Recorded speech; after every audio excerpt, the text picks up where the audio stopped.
Bonjour et bienvenue sur Rubber & Steel, la chaîne pour tout savoir sur les montres. On arrive déjà à la 13e vidéo de ce mois de décembre et on va donc, comme vous avez pu le voir, parler des montres qui m'ont fait le plus de l'œil du côté de chez Omega lors de cette année 2022. Et sérieusement, je m'attendais quand même à mieux, mais il y a eu de belles pièces, même de très belles pièces, dont l'une ou l'autre que vous avez pu voir dans la vidéo des actualités du mois de novembre, vidéo dont le concept est de revenir sur les dernières sorties du mois de manière concise, afin de vous tenir au courant de ce qui se passe dans le monde de l'horlogerie. Donc si ça vous intéresse, le lien sera dans la description. Ceci étant dit, on va pouvoir rentrer au cœur de l'horlogerie.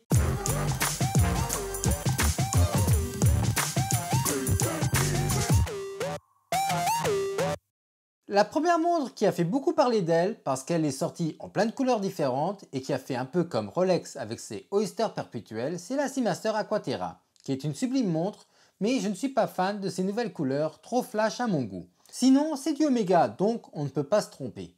Ils ont sorti des modèles en 38 mm et d'autres en 34. Bien sûr, pour les 34, on va avoir une couleur rose et violette, alors qu'en 38, ça va être du jaune orangé et du rouge.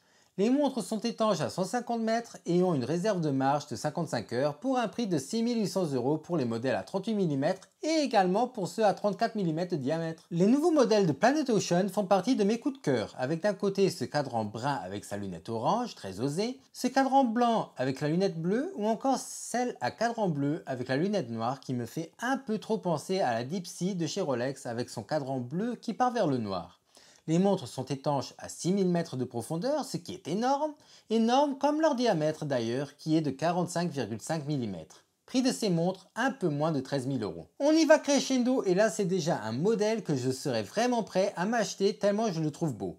Et c'est cette Seamaster Diver 300 avec cette lunette et ce cadran vert qui est tout simplement magnifique. Personnellement, je n'aime pas le bracelet comme ceux qui me suivent le savent, mais je la prendrai directement sur son bracelet caoutchouc. Comme le nom l'indique, la montre est étanche à 300 mètres de profondeur et si vous allez voir la vidéo des actualités de laquelle je vous ai parlé juste avant, vous allez découvrir deux autres modèles qui sont sortis pour les 60 ans de l'agence 007 qui en valent le détour. Prix de la montre sur caoutchouc, 5 700 €. Pour finir en beauté, on a ces modèles de Speedmaster 57 qui sont sublimes, surtout le cadran vert et le cadran bleu.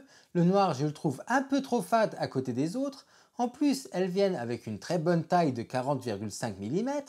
La seule chose qui me chagrine, comme toujours sur beaucoup de chronos, ce sont ces boutons poussoirs qui ne sont pas vissés malheureusement. Puisqu'à cause de ça, la montre n'est que étanche à 50 mètres de profondeur, ce qui est vraiment mince, et ce qui ne me mettrait pas en confiance pour nettoyer la montre sous l'eau, parce qu'il y a quand même un risque d'infiltration de l'eau dans le boîtier. Prix sur bracelet acier, 9 700 €. Et voilà, encore une vidéo de Noël finie. Si elle vous a plu, n'oubliez pas de la liker, commenter, partager et activer la cloche si ce n'est pas encore fait. Et sur ce, je vous dis à la semaine prochaine pour une nouvelle vidéo.